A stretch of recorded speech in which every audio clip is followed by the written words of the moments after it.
Hello student, पीके academic classes में आपका स्वागत है। मैं पीके पांडे अब आपको प्रोवाइड करने जा रहा हूँ प्रश्नावली एनसीईआरटी प्रश्नावली 1.1, जो कि मैं क्लास 10th के गणित में पढ़ा रहा हूँ वास्तविक संख्याएं। तो वास्तविक संख्याओं में ये आपका प्रश्नावली 1.1 है। ठीक है, तो हम देखते हैं कि सबसे पहले क्वेश्चन क्या है। एनसीईआरटी का पहला क्वेश्चन कह रहा है निम्नलिखित संख्याओं का मौसा ज्ञात करने के लिए यूक्लिड विभाजन एल्गोरिथम का प्रयोग कीजिए। यानी कि यूक्लिड विभाजन एल्गोरिथम का प्रयोग करके इन तीनों संख्याओं का हमको क्या निकालना है, मौसा तथा लसा निकालना है। ठीक है, तो एक बात और मैं आपसे कहना चाह रहा हूँ, वीडियो देखने से पहले यदि इसके पहले का वीडियो आप न देखे हो तो उसे जरूर आप देख लें, पार्ट फर्स्ट और सेकेंड।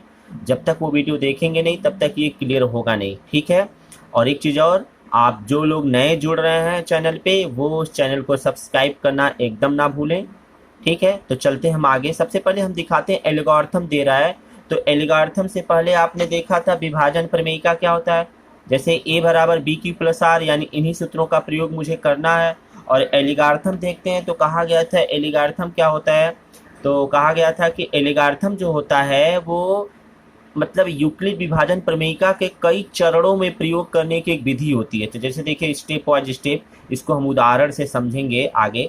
तो आइए करते हैं, देखते हैं। सबसे पहले 135 और 225 का आपका क्या पूछ रहा है, यूक्लिड विभाजन से इसका क्या निकालना है, मौसा निकालना है।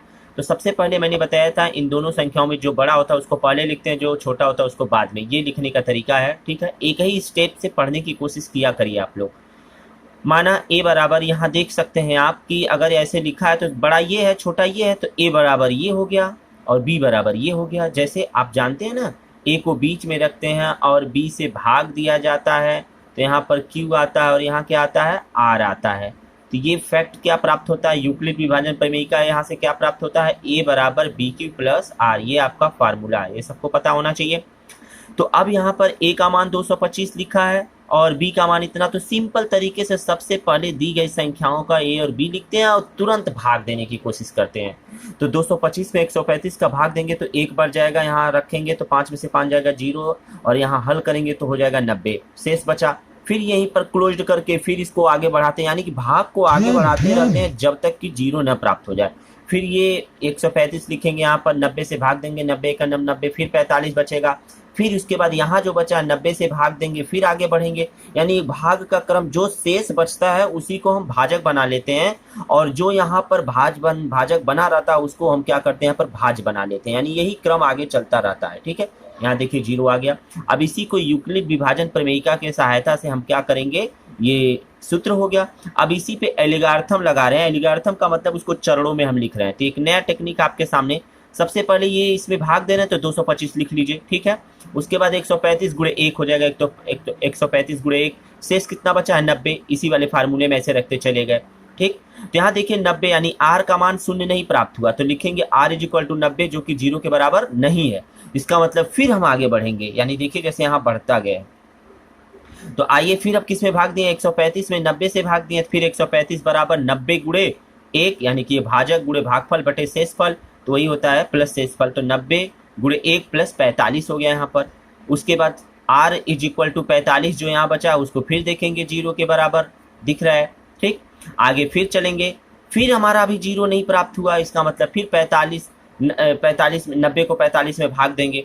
तो जब यहाँ भाग देंगे तो आपको देखने में आ रहा है 90 बराबर 45 गुणे 2 प्लस 0, यानी 0 आ गया, यानी 90 गुणे 45 बटे प्लस 2।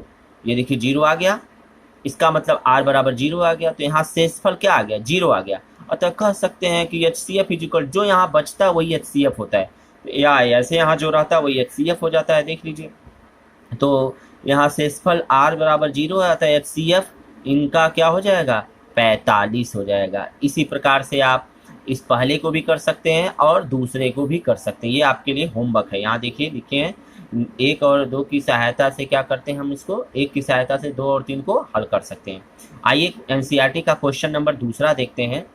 तो दर्शाइए कि धनात्मक विषम पूर्णांक 6q+1 या 6q+3 या 6q+5 के रूप का होता है जब q का कोई पूर्णांक है। ध्यान दीजिएगा, बहुत ही बारीकियों से इसको समझिएगा क्योंकि बहुत ही मज़ेदार टॉपिक है और बहुत ही इंटरेस्टेड है। आप ध्यान से समझेंगे तभी कर पाएंगे, नहीं तो जरा सा भी दिमाग इधर उधर गया तो आप इसे अच्छे से डिफाइन नहीं कर पाएंगे। तो ध्यान दीजिए, सबसे पहले लिखते हैं यूक्लिड विभाजन प्रमेयिका का सूत्र लिखते हैं। याद रखिएगा, सबसे पहले इस तरीके का कोई भी क्वेश्चन यदि देता है तो सबसे पहले यूक्लिड विभाजन प्रमेयिका का सूत्र लिखिए।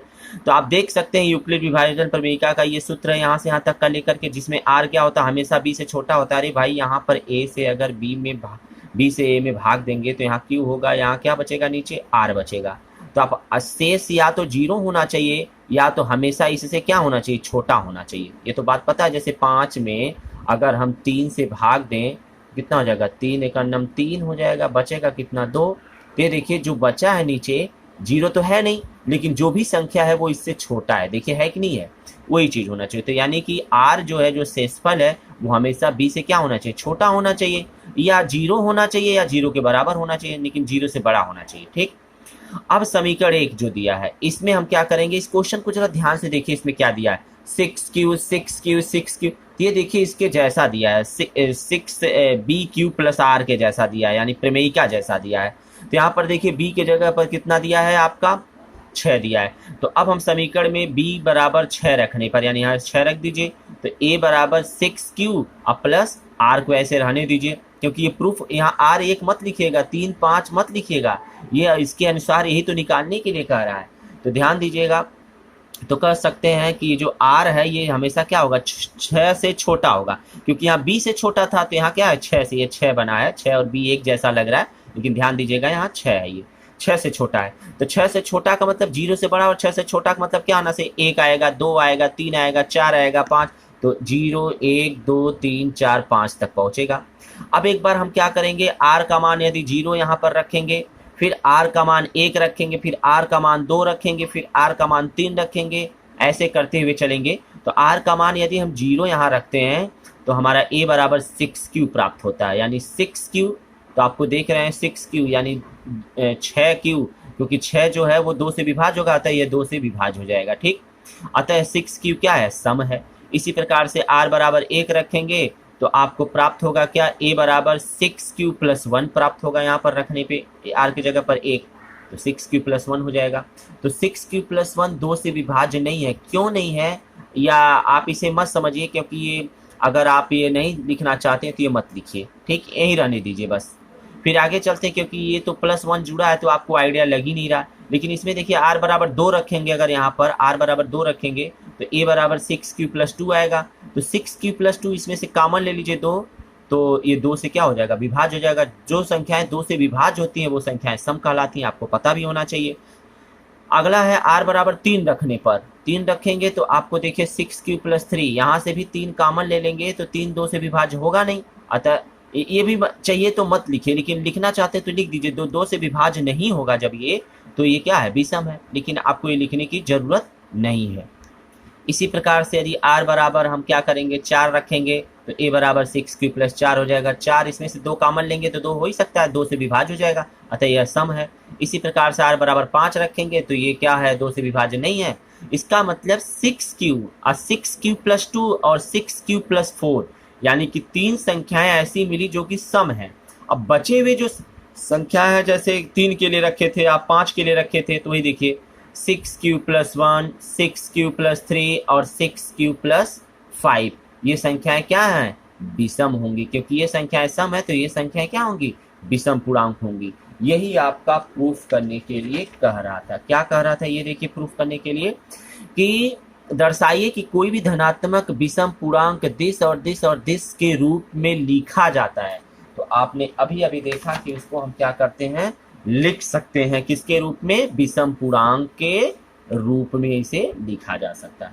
आइए अगला क्वेश्चन कह रहा है, किसी परेड में 616 सदस्यों वाली एक सेना में आर्मी के टुकड़े के 32 सदस्यों वाली एक आर्मी बैंड के पीछे मार्च करना है।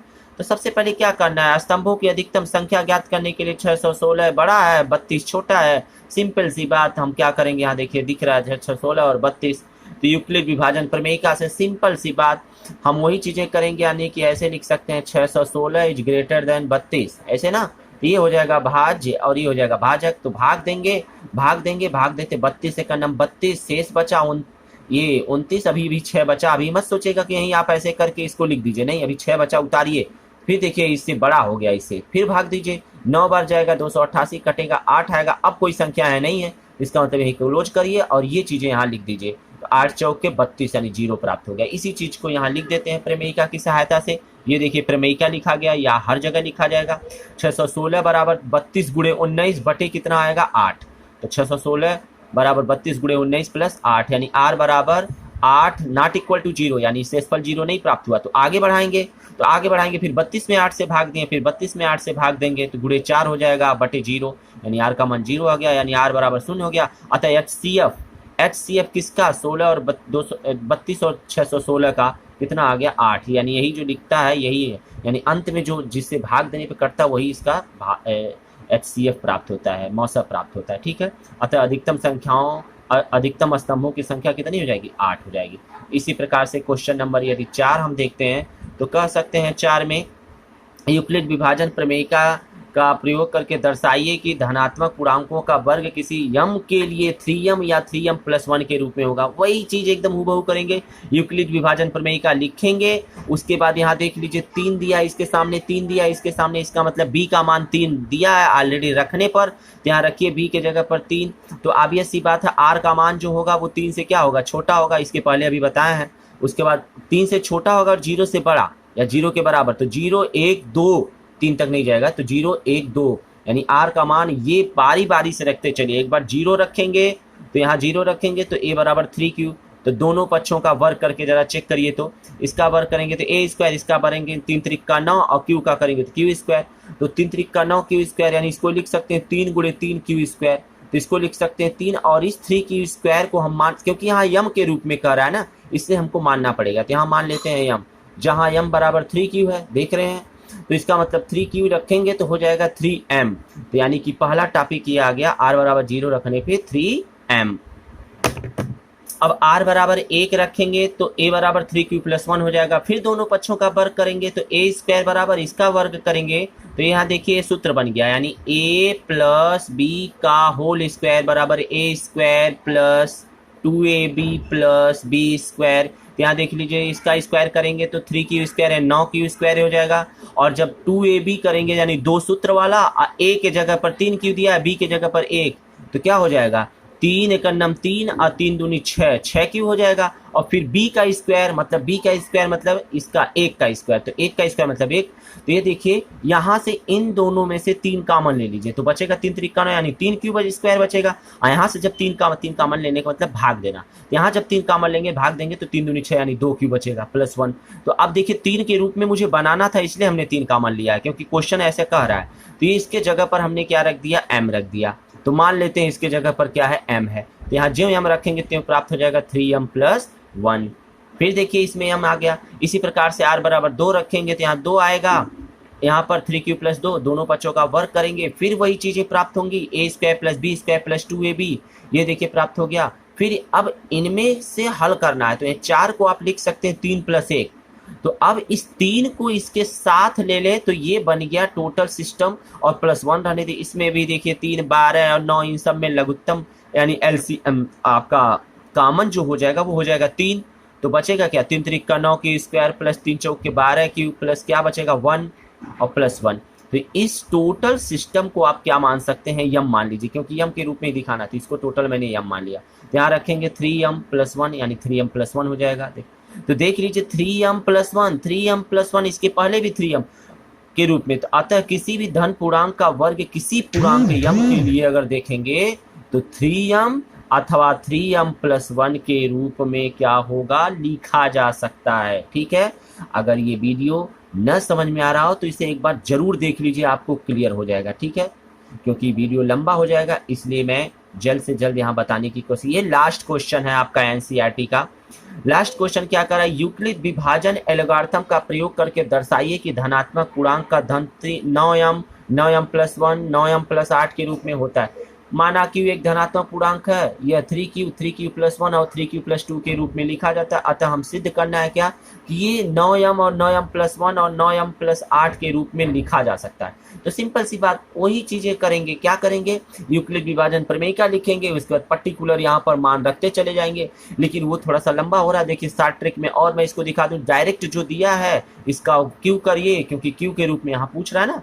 घन पूर्णांकों का क्या होना चाहिए? घन मतलब पावर 3। तो ये देखिए इसका क्यू करेंगे तो ये प्राप्त हो जाएगा, क्योंकि इसमें से कॉमन ले लेंगे तो 9 और 3 × 27, तो 3q को हम लिख सकते हैं m, यानी 9m के रूप में। क्यों? क्योंकि इसमें हर जगह 9 में, इसलिए 9 कॉमन ले रहे हैं। तो जो दिया रहे वही कॉमन ले करके बचे हुए को m के बराबर मान लेते हैं। ठीक है, फिर इसको देखिए 3q + 1, यानी इसको जो ये संख्या है इसको q करेंगे तो क्या हो जाएगा? आप देखिए a + b का होल क्यू का सूत्र होता है aq + bq + 3ab ब्रैकेट में a + b, इस तरीके से प्राप्त होता है। तो वही देखिए रखा गया aq + bq + 3a के जगह पर कितना दिया ये, और b के जगह पर कितना दिया है 1, और ब्रैकेट में a + b हो जाएगा। फार्मूला वही लगा दिया गया, यानी aq + bq + 3, तो 3 × 3 = 9 × 3 = 27, 3 की पावर 3 है तो 3 × 3 = 9 × 3 = 27, और q की पावर q हो जाएगा, 1 का q 1 हो जाएगा, 3 × 3 = 9q हो जाएगा, और ये ऐसे रहने दीजिए। अब इसका गुणा एक बार इसमें करिए, इसका गुणा एक बार इसमें करिए, तो देखिए इसको उतार दीजिए, इसको ऐसे इसका गुणा करेंगे तो 9 × 3 = 27q², इसका इसमें करेंगे तो 9q, और फिर 1 को बाद में लिख दिया गया है। अब देखिए इनको एक साथ ले लीजिए, तो जो ही इनको एक साथ लेंगे तो देखिए सब में क्या कॉमन मिल रहा है? 9, तो बचेगा 3q की पावर q + 3q + q, ये बच गया। अब +1, इस टोटल सिस्टम को मान लीजिए m, क्या मान लीजिए? m, देखिए माना गया है। यहाँ जो रखेंगे तो प्राप्त हो जाएगा 9m + 1। इसी प्रकार से 3q + 2 के पावर q को भी हल करेंगे आप यहाँ पर देखिए, तो आपका power aq + bq + 3ab bracket में a + b, वही सूत्र लगाया गया है aq + bq + 3ab ब्रैकेट में a + b, यही सूत्र लगाया गया यहाँ पर। देखिए हल करने पे, कैलकुलेट करने पे आपको फिर ये प्राप्त होगा, कॉमन रहने दीजिए, इसके जगह पर m रख दीजिए, तो 9m + 8 प्राप्त हो गया। अतः किसी धनात्मक पूर्णांक का धन 9m 9m + 1 या 9m + 8 के रूप में लिखा जा सकता है। तो इस प्रकार से ये प्रश्नावली 1.1 यानी एनसीईआरटी यानी का कोई प्रश्नावली 1.1 क्लास 10th का ये टॉपिक था। 5 क्वेश्चन जो थे ये हल होते हैं। तो अब हम आपको बता दूं, इस प्रकार से हमारा अगला पार्ट रहेगा, जो कि अगले पार्ट में आपको मैंने बताया अंक गणित की आधारभूत प्रमेय। ये मेरा दूसरा टॉपिक है, टॉपिक नंबर दूसरा है, ये हम अगले वीडियो में पढ़ेंगे। इस वीडियो में बस आज के लिए इतना ही। आप इसे ध्यान से पढ़िए, और जो चीज़ें समझ में नहीं आती उसको कमेंट बॉक्स में ज़रूर लिखिए, मैं उसका आंसर देने की ज़रूर कोशिश करूँगा। यदि आपको वीडियो अच्छा लगा हो तो लाइक तथा शेयर अवश्य करें, और कमेंट लिखना ना भूलें, और साथ ही साथ सब्सक्राइब करना एकदम ना भूलें। और सब्सक्राइब करने के बाद बेल आइकन जरूर दबाएं, यदि बेल आइकन दबाएंगे तभी आपको नोटिफिकेशन मिलता रहेगा। तो आज के लिए बस इतना ही, धन्यवाद।